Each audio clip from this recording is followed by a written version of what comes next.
Hello, everyone. My name is Chloe Hodges, and for my diet presentation today, I want to talk about a gluten-free diet. So, for my introduction, I have two pictures on here that explain what a gluten-free diet is. So, on some of this side, it says vanilla extract is okay, yogurt, vegetable broth, eggs. The main thing that is not okay in the gluten-free diet is gluten, which refers to wheat, flour tortillas, pasta, regular oats, and any type of stuff that's like that. So, gluten free has been taken as a diet for weight loss, but it's also in most cases used for people with celiac disease. So, this disease makes the body attack that protein found in whole grains, which is called gluten. So, that body reacts to this in many different ways.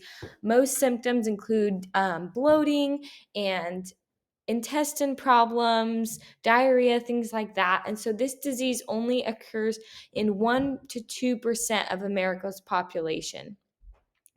So, does this diet have a specific use and who can benefit from this? So, mainly this diet is used, like I explained, for people who have celiac disease to help with those symptoms they have, but it also can help produce weight loss because you aren't having as much carbs from bread and pasta and oats and things like that.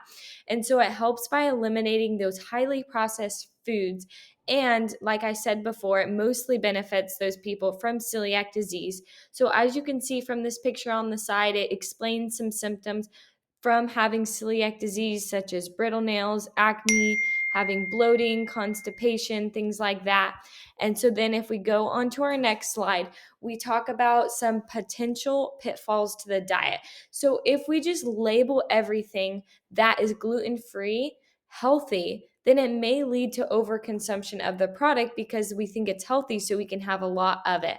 But some gluten free products can be highly processed because it doesn't have as much of that grain, and so they use additives instead, which can cause weight gain. So, along with overconsumption of gluten free products that are highly processed, it can cause a decreased intake of nutrients, such as like fiber, vitamin B, to fight against chronic disease.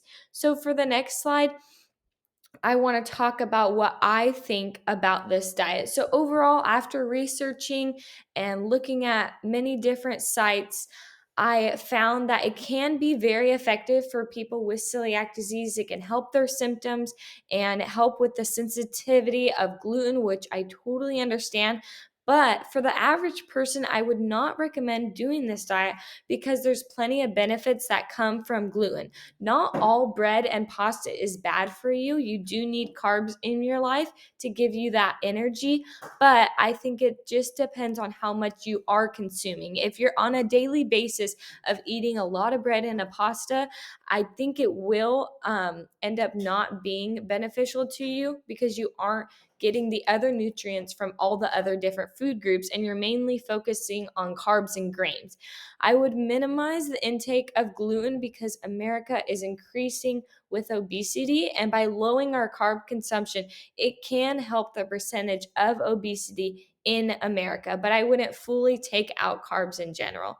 So, this is the reference I used for my slide presentation. Thank you guys so much for watching.